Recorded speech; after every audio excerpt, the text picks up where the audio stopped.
Alors, on révise? Oh là là, non mais, docteur, mais faut pas faire des trucs pareils. Non, j'étais juste en train de vérifier 2-3 raccords là. Oh, pas mal les cartes d'ailleurs. Il est doué l'infographiste. Bon alors, tu as fait les petites recherches que je t'avais demandé sur Sargon et Akkad? Ah ça oui, Sargon, ce grand conquérant qui unifia les cités de Haute et de Basse Mésopotamie, écrasant ses ennemis grâce à ses troupes d'élite, ses sous-marins, ses hélicoptères d'assaut. Je crois que tu confonds avec le maréchal Vauban là. C'est du nonsense. De nonsense. Bon, je vais reprendre le fil de cet épisode, Farfouine. Dans les épisodes précédents, nous avons abordé l'histoire de la Mésopotamie sumérienne dans ses grandes lignes. Nous pouvons maintenant présenter plus en détail une autre période très importante de son histoire, l'Empire d'Akkad. C'est une période charnière qui transforma en profondeur la société mésopotamienne sur les plans politiques et religieux. Transformation si importante qu'elles influencèrent le récit biblique 2000 ans plus tard.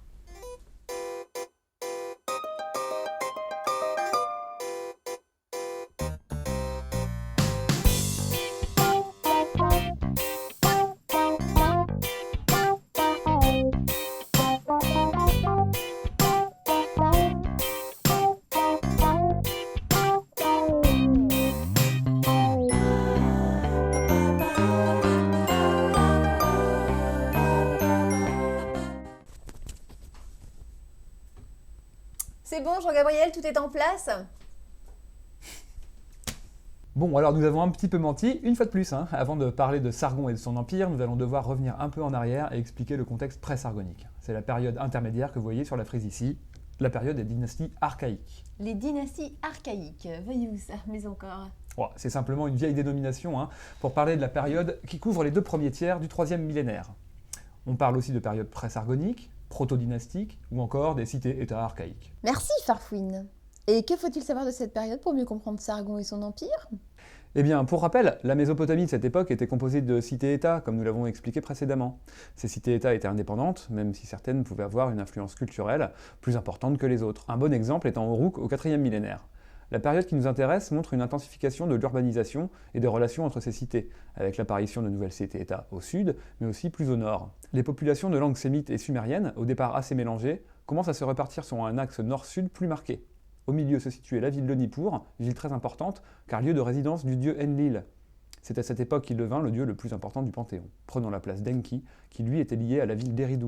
En effet, chaque ville était le lieu de résidence d'un dieu ou d'une déesse tutélaire. Ces dieux et déesses furent peu à peu réunis au milieu du 3e millénaire pour former une grande famille cohérente.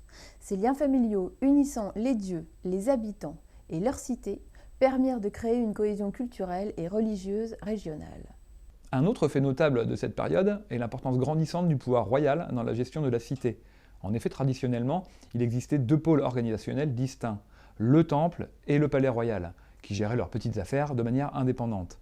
Chacun possédait de vastes domaines, centralisant et redistribuant les biens à la population.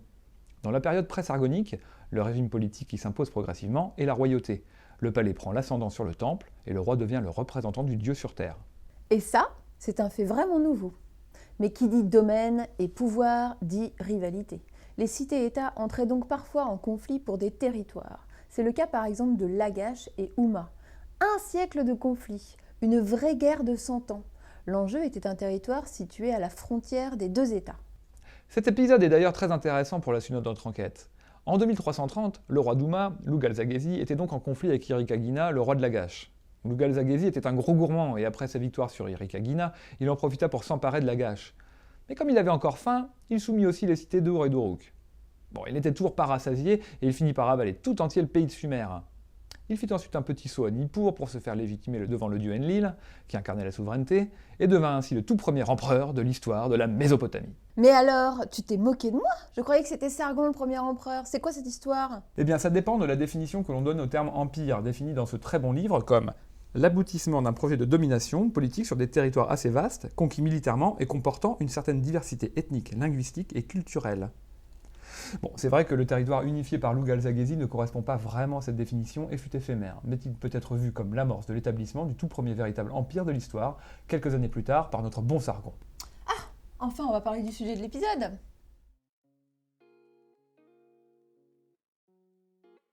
Sargon, ou en akkadien Sharuken, signifie le roi est stable ou juste. D'autres proposent de traduire Shah Rukh Khan par « le roi est légitime » en expliquant qu'il aurait lui-même choisi ce nom pour asseoir un pouvoir qui n'était peut-être pas si légitime que ça. Mais nous y reviendrons plus tard. Akkad, ou encore Agadé, c'est la capitale qu'a donnée Sargon à son empire. Néanmoins, comme nous ne possédons aucune trace écrite de cette ville avant l'accession au pouvoir de Sargon, il est fort possible que Sargon lui-même l'ait fondée. Notons aussi que les archéologues n'ont toujours pas retrouvé de vestiges de cette ville qui devait se situer non loin de l'actuel Bagdad. Il est important de préciser tout de suite quelque chose. Dans l'épisode sur Sumer, nous avons parlé d'Akkadiens venant du nord qui auraient envahi la Mésopotamie du sud et Sumer. Bon, c'était un très gros raccourci qui ne rend pas exactement compte de la situation réelle. Effectivement, Farfouine. À cette époque, en Mésopotamie, cohabitaient des populations sumériennes et sémitophones. Peu à peu, on observe une prédominance des Sumériens au sud et des Sémites au nord. C'est parce que Sargon appela sa capitale Akkad et que la langue sémite s'imposa finalement dans tout l'Empire que l'on parle aujourd'hui d'Akkadien. À partir de Sargon, on voit d'ailleurs apparaître le titre de roi de Sumer et d'Akkad, marquant l'apparition d'une frontière qui n'était pas si évidente durant les siècles précédents. Donc on ne peut pas vraiment parler d'Akkadiens avant la création de l'empire d'Akkad. Mais bon, c'est un peu bizarre ton histoire quand même. On est vraiment sûr qu'il a existé lui au moins? Parce que déjà ça commence avec une histoire de ville fantôme. Bon, on a quoi comme trace de son existence? Eh bien, nous n'avons pas beaucoup d'éléments en fait. Quelques inscriptions royales, pour la plupart des copies scolaires postérieures à son règne. Eh bien, comment on sait que c'est pas des inventions alors? Eh bien, parce que les scribes qui les ont recopiés pendant des siècles ont conservé la graphie d'origine. Et ça peut être un bon indicateur de l'authenticité des textes. Is this your homework, Larry? De plus, elle recoupe assez bien les quelques noms d'années qui nous sont parvenus. Les noms d'années. Et qu'est-ce que c'est que ça? Il était coutume de donner aux années un intitulé en fonction des exploits du souverain. Par exemple, année où Sargon a mené une expédition jusqu'à Simurum, ou année où Sargon a fait une indigestion de tartiflette. Nani? Donc oui, mon cher Farfouine, aujourd'hui, on est sûr que Sargon a existé. Mais certains faits sont difficiles à distinguer des légendes écrites a posteriori à son sujet.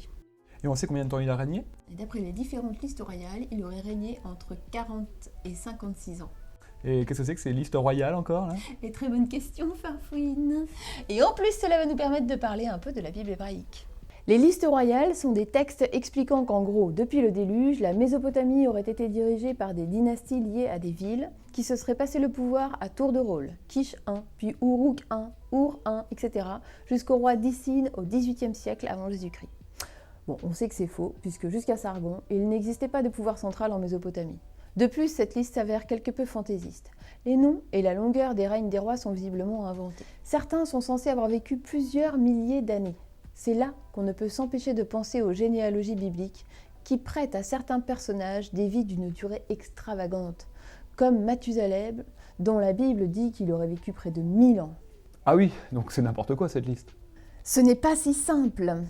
Comme dans la Bible, plus les périodes sont reculées, plus les informations sont fantaisistes.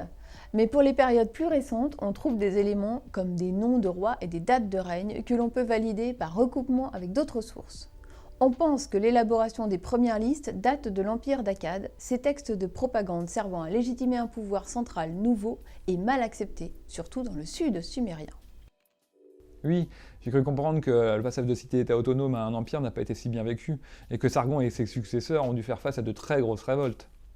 Enfin, c'est malin le coup des listes royales pour légitimer son autorité impériale. Encore plus malin, on y apprend aussi que la royauté s'acquiert de droits divins. Enfin, que la royauté descend du ciel, depuis les origines. Ah oui, bien joué. On retrouve finalement toujours les mêmes ficelles, dans la Bible comme dans les listes mésopotamiennes. Une réécriture de l'histoire visant à créer une unité territoriale légendaire, des règnes intégrés dans de prestigieuses lignées dynastiques, et finalement un pouvoir qui proviendrait de Dieu lui-même. Bon, et concernant son arrivée au pouvoir, on sait un petit peu comment ça s'est passé quand même? Eh bien, il semblerait que notre bon Sargon ait renversé le roi de Kish, dont il aurait peut-être été au départ un vassal. Ah, ça expliquerait peut-être son nom, du coup, le roi est légitime? Eh bien, c'est une piste. Comme s'il avait voulu par là légitimer sa place ou asseoir sa position.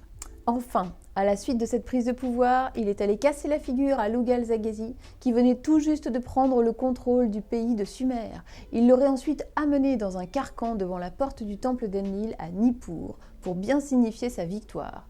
Après avoir conquis les cités sumériennes, il prit le contrôle d'un vaste empire s'étendant de la Syrie jusqu'en Élam, en passant par les monts du Zagros.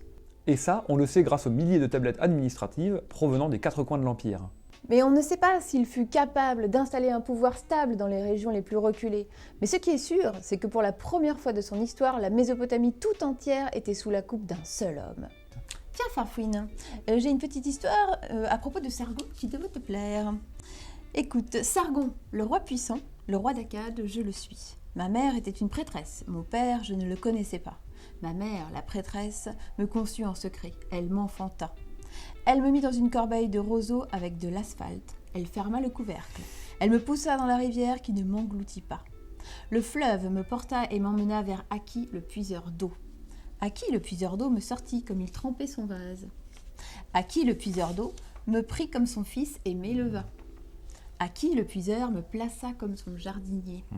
Durant mon jardinage, Ishtar m'aima, et pendant 54 ans, j'étais roi. J'ai gouverné et dominé les têtes noires. Alors ça je connais. Ça c'est l'histoire de Moïse en fait, hein? C'est ça? Eh oui, Farfouine, bien joué, l'histoire de la naissance de Sargon est merveilleuse, assez pour avoir été reprise pendant des siècles, si bien qu'on la connaissait encore sous Sargon II, soit 1500 ans plus tard. Et tu vois, les rédacteurs bibliques lui ont rendu hommage eux aussi. Par contre, c'est qui ce Sargon II là? L'arrière petit-fils de Sargon? Alors, non pas vraiment. En fait, Sargon l'Akkadien était si réputé que 1500 ans plus tard, en Assyrie, un roi décida de s'appeler Sargon lui aussi. Il est d'ailleurs assez rigolo de remarquer que ce Sargon II joua lui aussi un rôle important dans l'histoire de la naissance de la religion juive. En 722, Sargon II, alors roi d'Assour, annexe le royaume d'Israël et déporte sa population. Un peu plus tard, en réprimant le soulèvement de provinces alentours, il annexe plusieurs autres royaumes, dont celui de Juda. Ces événements auront un impact décisif sur la constitution de la religion hébraïque. Mais nous y reviendrons bien plus en détail dans les épisodes à venir. Bon, je sais pas si c'est très rigolo quand même la déportation. Bon, et sinon Sargon, il a eu une descendance? Parce que j'imagine tout de même pas qu'il ait pu régner tout seul pendant un siècle et demi.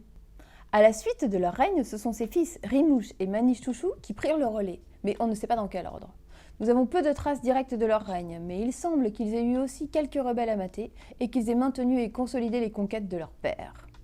Après Rimouche et Manishtushu, c'est Naram-Sin, le petit-fils de Sargon, qui s'autoproclama roi des 4 régions, affichant clairement sa prétention à un pouvoir universel. C'est lui qui poussa les frontières de l'Empire à leur maximum, jusqu'en Turquie et en Oman. Et ce ne sont pas des vantardises, car contrairement à Sargon, nous avons beaucoup de sources directes pour en attester. Oui, nous possédons beaucoup de tablettes administratives de cette époque. Des milliers retrouvées dans différentes régions de l'Empire. Fait nouveau, on note une forte homogénéité et standardisation de ces documents qui suggèrent une réforme et centralisation administrative en cours. Nous avons aussi retrouvé des documents diplomatiques, comme par exemple un accord de paix entre Naram-Sin et le roi d'Élam. C'est un des plus vieux originaux de cette nature que nous possédions à ce jour. Un autre document célèbre de cette période est la stèle de victoire de Naram-Sin, qui commémore sa victoire sur les Lulubi, un peuple des montagnes du Zagros. Sa composition marque un tournant idéologique dans la représentation du pouvoir. Le roi y est présenté comme tout-puissant, guidant ses soldats et dominant toute la scène. Son casque possède même des cornes, symbole jusque-là réservé aux dieux. Comme Moïse. Moïse avec des cornes? Mais qu'est-ce que c'est que cette histoire encore là? Eh oui, mon cher Farfouine, mais ne t'inquiète pas, nous y reviendrons plus tard. Oui, sous Naram-Sin, la Mésopotamie se retrouve un peu bousculée par les mutations imposées par le nouvel ordre impérial. Il devra d'ailleurs faire face à une révolte générale des villes du sud sumériens qui n'acceptaient toujours pas la domination de l'Empire. Y participèrent aussi des centres bien plus éloignés comme Simurum et Magan. Mais à la surprise générale, Naram-Sin réussit à mater la révolte, ce qui a certainement renforcé l'image du roi conquérant et infaillible. Le fait d'avoir promu Akkad nouvelle capitale religieuse de l'Empire, avec la déesse Ishtar à sa tête, a certainement déplu aux habitants du Sud, attachés traditionnellement à la figure d'Enlil et à la ville de Nippur. La malédiction d'Akkad, œuvre littéraire plus tardive, explique d'ailleurs la chute de l'Empire comme une punition d'Enlil, qui se serait vengé de ce roi sacrilège. Ce thème du dieu vengeur punissant les rois impies se retrouve aussi dans la Bible. Nous verrons cela plus en détail lors des épisodes consacrés à la chute des royaumes d'Israël et de Juda. Eh bien, c'était un épisode bien touffu, avec beaucoup de tenants et d'aboutissants, de pistes à suivre. Enfin, il était important de parler de cette période de l'histoire mésopotamienne, qui par bien des aspects trouvera un écho dans la religion juive 2000 ans plus tard. Effectivement, mais encore une fois, attention, la Bible hébraïque, c'est pas qu'un copier-coller des récits légendaires ou religieux antérieurs. Il y a bien entendu des similitudes, mais la religion juive montrera des innovations qui lui sont propres et que nous aborderons une fois le contexte bien défini. Oui, c'est un peu ça qu'on essaye de faire dans cette longue introduction de plusieurs épisodes. Poser le décor, expliquer le bain culturel dans lequel apparaîtra la Bible hébraïque. Mais votre patience sera bientôt récompensée, car nous avons fondu le vent du premier millénaire à grands pas. Pour résumer, de cet épisode très dense, je vous conseille de conserver en mémoire les listes royales qui stipulent que le pouvoir est d'origine divine et qui établissent une très longue généalogie de souverains qui auraient régné sur des périodes pour le moins fantaisistes. Les rédacteurs bibliques, bien plus tard, trouveront là une source d'inspiration pour construire la légende de leurs propres ancêtres. Gardons également en tête l'enfance merveilleuse de Sargon et les cornes de Naram-Sin que nous retrouverons sur la tête de Moïse. Bien, mon petit Farfouine.